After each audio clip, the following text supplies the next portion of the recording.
दोस्तों, भारत सरकार एक बहुत बड़ा फैसला ले सकती है और ये जो फैसला है भारत के इतिहास में महिलाओं के लिए और भारत की राजनीति में एक बहुत बड़ा कदम हो सकता है, बहुत बड़ा ऐतिहासिक फैसला हो सकता है।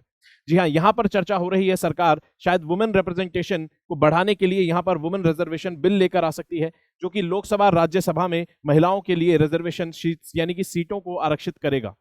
ऐसे में बहुत ज्यादा इंपॉर्टेंट न्यूज बन जाती है हमारे एग्जाम पॉइंट ऑफ व्यू से भी। तो यहां पर इस वीडियो को देखेंगे और इसमें चर्चा करेंगे कि आखिर ये बिल क्या है और हमारे एग्जाम पॉइंट ऑफ व्यू से चीजों को समझेंगे।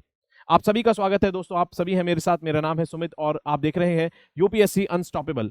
अब यहां पर अगर अपने एग्जाम पॉइंट ऑफ व्यू से देखें तो 2021 में मेंस में आपको क्वेश्चन देखने को मिलेगा जो कि फेमिनिस्ट मूवमेंट यानी कि महिलाओं की जो सामाजिक स्थिति है उसको सुधारने के लिए जो मूवमेंट चल रही है फेमिनिस्ट मूवमेंट, इसके लिए इसके यहां पर संदर्भ में क्वेश्चन पूछा गया है कि भाई कौन से अदर इंटरवेंशंस हैं जिनकी और ज्यादा जरूरत है। ठीक है, आप एजुकेशनल और हेल्थ इंटरवेंशंस करते हैं, ये सारी चीजें।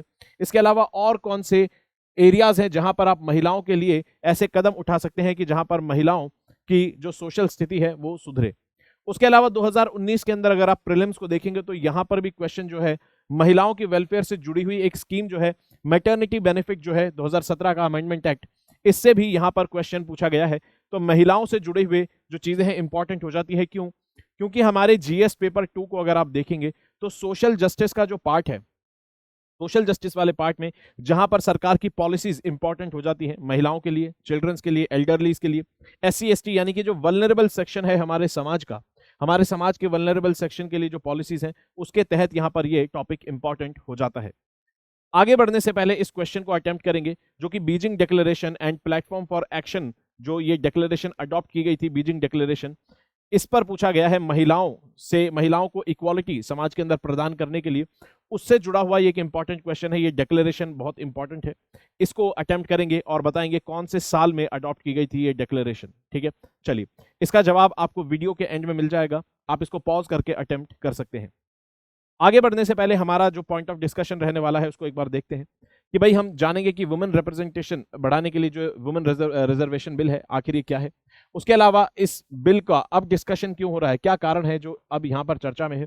उसके अलावा हिस्ट्री इसकी जानेंगे कि आखिर इसका इतिहास क्या रहा है और इसका देखेंगे कि भाई इंपैक्ट क्या हो सकता है, पॉजिटिव नेगेटिव एस्पेक्ट यहाँ पर डिस्कस कर सकते हैं। अब अगर बात करें यहाँ पर दरअसल एक ट्वीट यानी कि अब अगर बोले तो एक एक्स पर पोस्ट डाला गया था प्रहलाद सिंह पटेल जी के द्वारा, ये minister of state food production and industries हैं। ठीक है, तो यहां पर इन्हों के द्वारा एक ट्वीट किया गया था यानी कि एक्स पर पोस्ट डाला गया था कि महिला आरक्षण के लिए जो कैबिनेट है उसने मंजूरी दे दी है महिला आरक्षण बिल के लिए, यानी कि वुमेन रिजर्वेशन बिल के लिए कैबिनेट ने मंजूरी दे दी है। हालांकि इन्होंने इस पोस्ट को बाद में डिलीट कर दिया। ठीक है, लेकिन इससे चर्चाएं तेज हो गई कि सरकार हो सकता है यहां पर अब जो स्पेशल सेशन होगा पार्लियामेंट में नई बिल्डिंग में, वहां पर सरकार ऐतिहासिक कदम उठा सकती है और इस बिल को लेकर आ सकती है। और देखते हैं ये बिल आखिर क्या है। वुमेन रिजर्वेशन बिल की अगर बात करें तो 2008 में, आखिरी बार 2008 में इस बिल को लाया गया था, जो कि बात करता है कि महिलाओं को 33% आरक्षण दिया जाए, यानी कि लगभग 33% सीट जो है महिलाओं के लिए आरक्षित की जाए। किसके अंदर? लेजिस्लेटिव असेंबलीज के अंदर और पार्लियामेंट के अंदर, यानी कि विधानसभाओं में और पार्लियामेंट के अंदर, संसद में महिलाओं के लिए जो 33% सीट है उसको रिजर्व किया जाए। ये बिल इसकी बात करता है। ठीक है, और ये सब रिजर्वेशन की बात करता है, यानी कि ये जो वुमेन्स की सीट रिजर्व होंगी ये आपको एक तरह से एससी एसटी और बाकी जो रिजर्व सीट्स हैं उन्हीं का एक पार्ट देखने को मिलेंगी।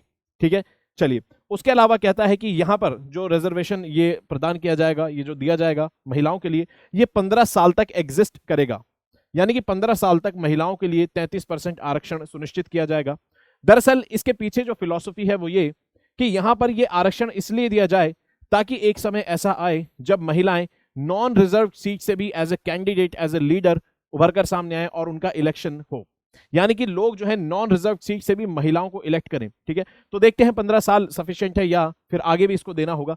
फिलहाल ये जो बिल है 2008 में जो आया था ये 15 साल तक महिलाओं को रिजर्वेशन देने की बात करता है, लोकसभा के अंदर, राज्यसभा में और विधानसभाओं में। कितनी? 33% सीटों के लिए। अब अगर बात करें भारत के अंदर आखिर जरूरत इसकी क्यों है, अगर आपने जेंडर गैप रिपोर्ट देखी होगी, ठीक है, अगर आपने ग्लोबल जेंडर गैप रिपोर्ट देखी होगी तो आपने देखा होगा पॉलिटिकल एम्पावरमेंट में भारत की रैंक लगभग 48, यानी कि बाकी देशों से, उसके अलावा भारत की जो ओवरऑल रैंक है बाकी एस्पेक्ट्स के अंदर, जैसे कि अगर बात करें इकोनॉमिक पार्टिसिपेशन में, एजुकेशनल और हेल्थ एस्पेक्ट में, उससे बेटर भारत की परफॉर्मेंस होती है किसके अंदर, पॉलिटिकल एम्पावरमेंट में। तो आप कहेंगे सर जब भारत की परफॉर्मेंस इतनी अच्छी है तो हम ये कैसे कह सकते हैं कि हमें वुमेन रिजर्वेशन बिल की जरूरत है। अगर बात करें ये जो भारत की पॉलिटिकल एम्पावरमेंट में ये जो रैंक अच्छी हुई है, इसके पीछे भी दरअसल रिजर्वेशन ही कारण है।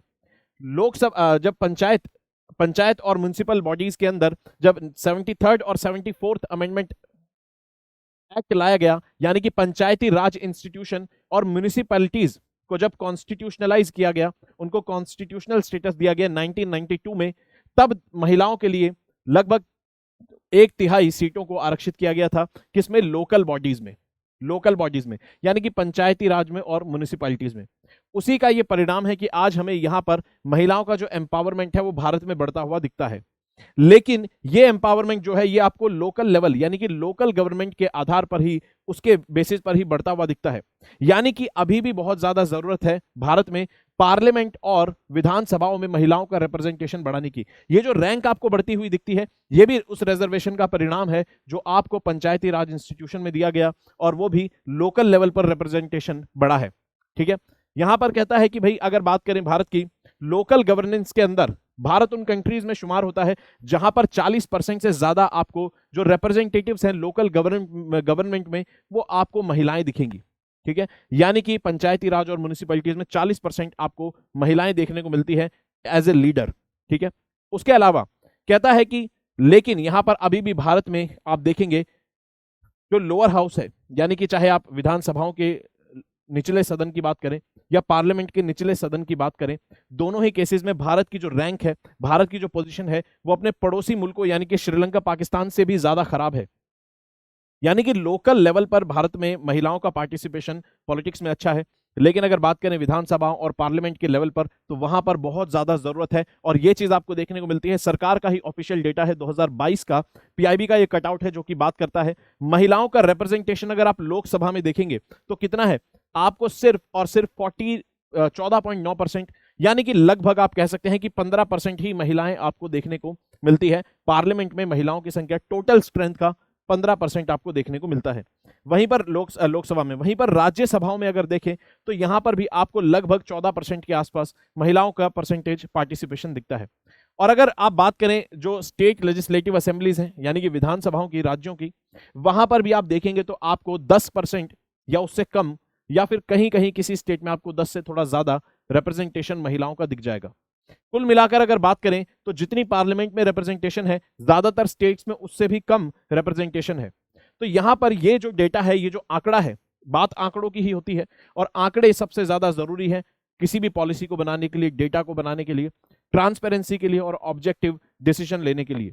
तो यहां पर डेटा साफ साफ चीख चीख के कहते हैं कि महिलाओं का जो पार्टिसिपेशन है नेशनल लेवल की पॉलिटिक्स में, अगर बात करें विधानसभाओं में और पार्लियामेंट में, वो काफी कम है और उसको बढ़ाने की अभी जरूरत है।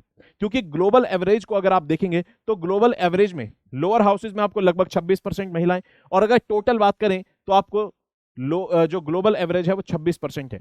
यानी कि अगर सभी देशों को हम देखें उसमें महिलाओं की जो रिप्रेजेंटेशन है वहां की पार्लियामेंट में, संसदों में, तो ऑन एन एवरेज 26% आपको महिलाएं दिखेगी वहां के पार्लियामेंट में, वहां की संसदों में। लेकिन भारत के अंदर कितनी दिखेंगी, भारत के अंदर आपको 14% दिखेंगी। हालांकि ये जो ग्लोबल एवरेज है ये भी कम है, क्योंकि भाई महिलाएं जो है इस देश में, समाज का, भारत की अगर बात करें तो 50% पॉपुलेशन महिलाओं की आपको मिलेगी। 50% पॉपुलेशन महिलाओं की है, 50% पॉपुलेशन लगभग मेल्स की है, पुरुषों की। अब यहां पर 50% पॉपुलेशन का ये जो 14% रिप्रेजेंटेशन है, ये भी आप सोचिए आज आजादी के इतने साल बाद हम यहां पर इसको डिस्कस कर रहे हैं, जो कि अभी एक चिंता का विषय है।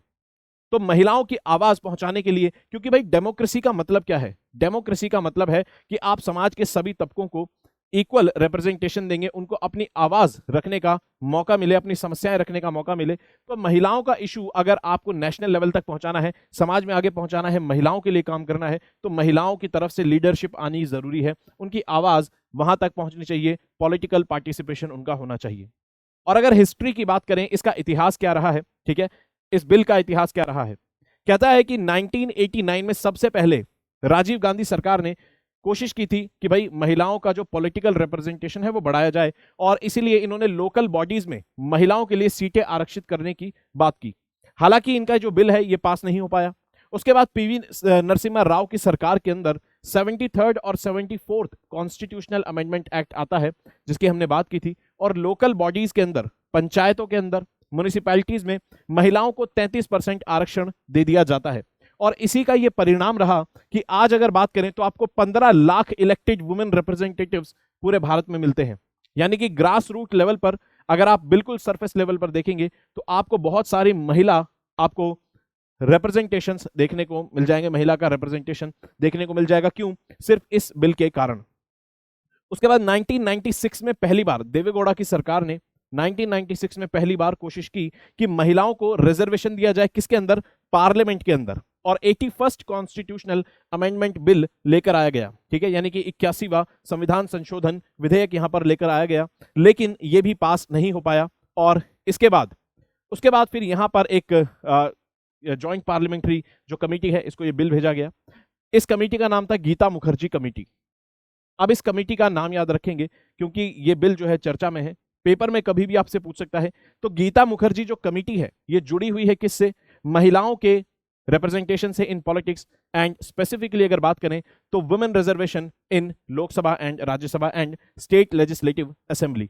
तो यहां पर अगर बात करें महिलाओं के रिजर्वेशन की, अगर बात करें तो महिलाओं का reservation in parliament and state legislative assembly से जुड़ी हुई कमेटी है कौन?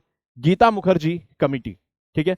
उसके बाद फिर यहां पर अगर बात करें तो वाजपेयी जी की सरकार आ जाती है, एनडीए की सरकार। 1998 में ये सरकार भी कोशिश करती है इस रिजर्वेशन बिल को लाने की, लेकिन पास नहीं हो पाता है। उसके बाद कई बार प्रयास किया जाता है 1999, 2002 और 2003, ठीक है, यानी कि एनडीए की सरकार यानी कि बीजेपी की सरकार के दौरान ही यहां पर कई प्रयास किए जाते हैं।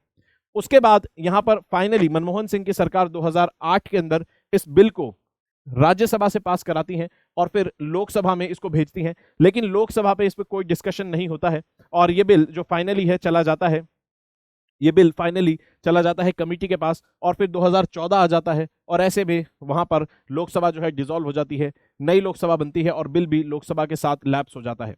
तो ऐसे में आप देख सकते हैं लगभग हर सरकारों ने अपनी तरफ से कोशिश की है कि यहां पर इस बिल को पास कराया जाए, लेकिन पार्लियामेंट में कुछ ऑपोजिशन, कुछ जोड़ तोड़ की वजह से ये जो बिल है ये अभी तक पास नहीं हो पाया, ठीक है।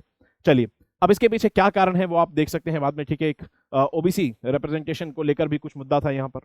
अब अगर बात करें यहां पर, अब सवाल ये उठता है कि हम आजादी के इतने साल बाद महिलाओं की रिप्रेजेंटेशन को बढ़ाने के लिए बिल लेकर आ रहे हैं, क्यों नहीं कॉन्स्टिट्यूएंट असेंबली ने ही इस मुद्दे को उठाया? क्यों नहीं कॉन्स्टिट्यूएंट असेंबली के स्तर पर ही जब संविधान बन रहा था तभी महिलाओं को रिप्रेजेंटेशन दे दिया गया पार्लियामेंट के अंदर, ठीक है। तो कॉन्स्टिट्यूएंट असेंबली की अगर बात करें तो यहां पर बताया जाता है कि कॉन्स्टिट्यूएंट असेंबली का ये व्यू था कि एक तरह से महिलाओं के रिप्रेजेंटेशन की यहां पर जो बात की गई थी रिजर्वेशन की, ये रिजर्वेशन अननेसेसरी इसको समझा गया, यानी कि उतना जरूरी इसको उस समय नहीं समझा गया। क्यों? क्योंकि यहां पर ये मानना था कि अब देखिए भारत पहले डेमोक्रेटिक देश नहीं था, यहां पर अंग्रेज लोग शासन चला रहे थे। 1947 के बाद भारत जब आजाद होता है, संविधान नया बनता है, तो क्योंकि भारत एक डेमोक्रेटिक, एक लोकतांत्रिक देश बनता है और लोकतांत्रिक देश में सभी लोगों को समानता मिलेगी, बराबर अधिकार मिलेंगे, और यहां पर यह माना गया कि क्योंकि भारत एक लोकतांत्रिक देश बनेगा, डेमोक्रेसी बनेगा, तो ऐसे में महिलाओं के रिजर्वेशन को अलग से डिस्कस करने की जरूरत नहीं है, क्योंकि डेमोक्रेसी बनेगा तो महिलाओं को भी रिप्रेजेंटेशन मिलेगा, सबको रिप्रेजेंटेशन मिलेगा।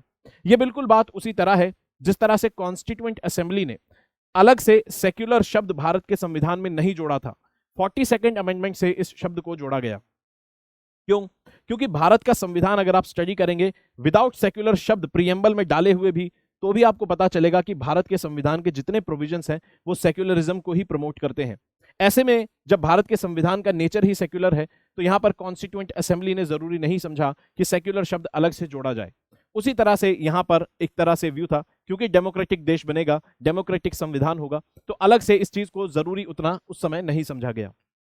और यहां पर अगर बात करें जो महिलाओं की तरफ से व्यू आपको देखने को मिलेगा, तो 1947 में एक फ्रीडम फाइटर रेणुका रे ये कहती हैं, क्योंकि पुरुषों ने यहां पर लड़ाई लड़ी है, भारत के लिए आंदोलन चलाए हैं, ठीक है, आजादी की लड़ाई लड़ी है, तो ऐसे में हमारा ये मानना है कि जब ऐसे पुरुष यहां पर पॉलिटिक्स में आएंगे, ठीक है, और तो महिलाओं के जो राइट्स हैं, पॉलिटिकल राइट्स जो हैं, लिबर्टीज हैं, उनको भी रिस्पेक्ट किया जाएगा।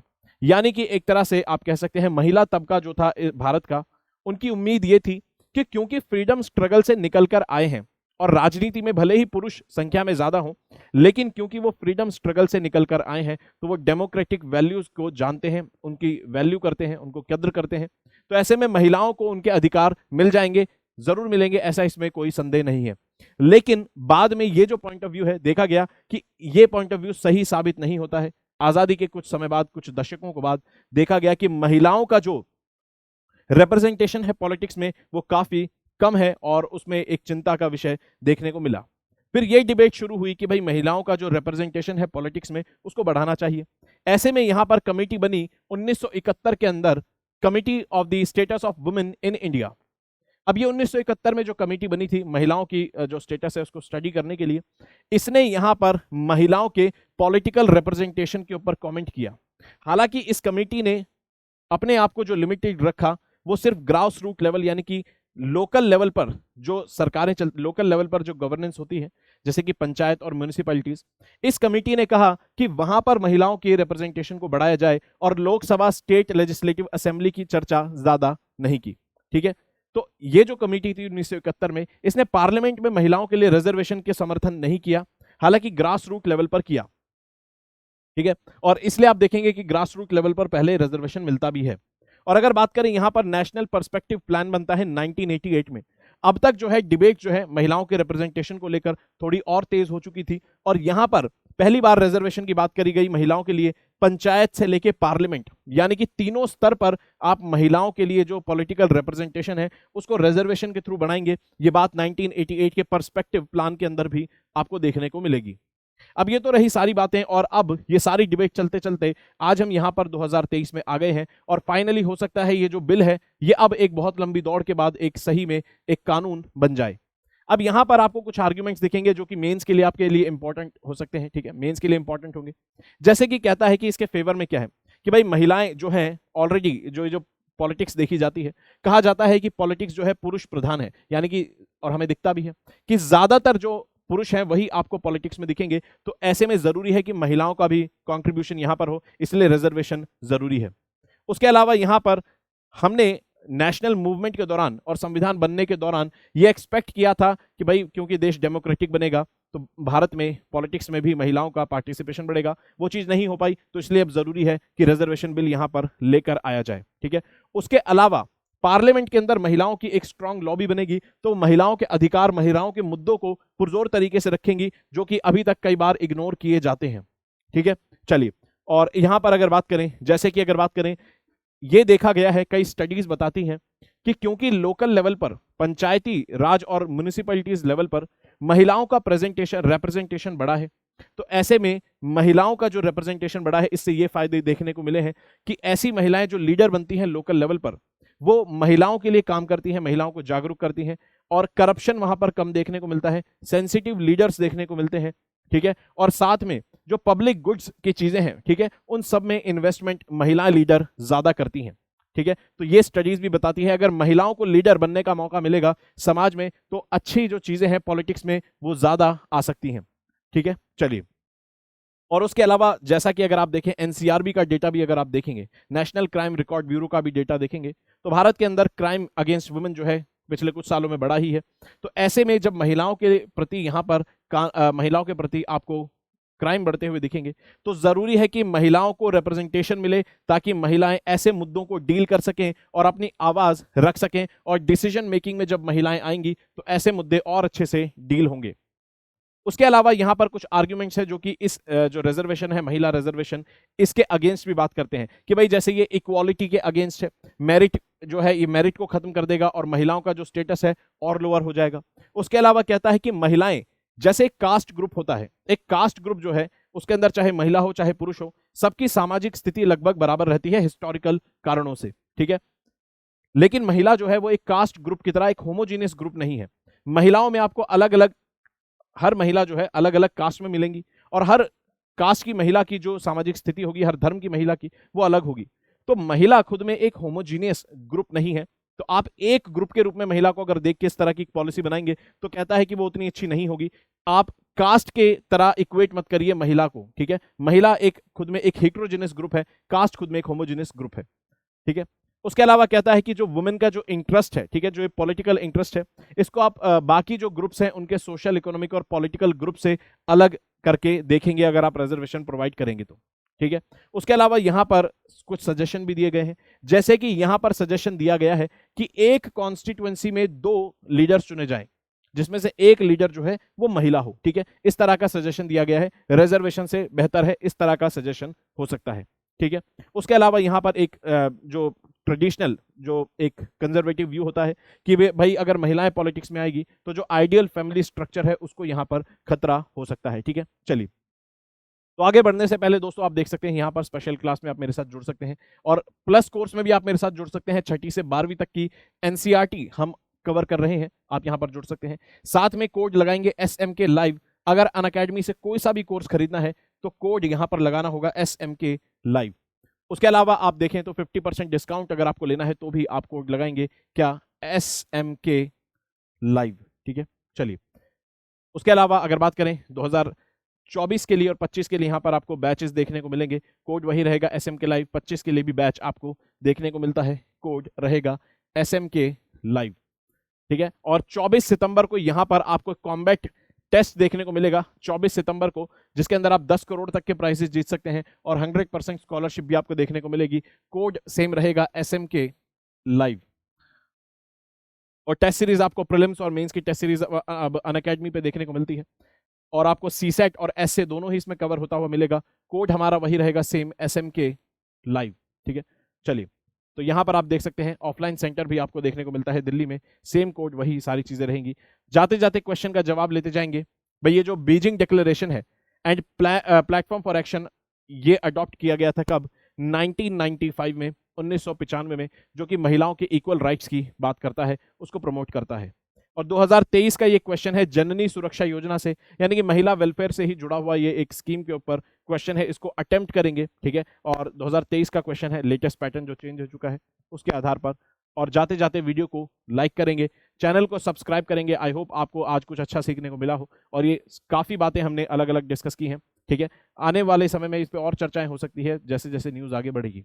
तब तक पढ़ते रहेंगे, अपना ख्याल रखेंगे। जय हिंद दोस्तों।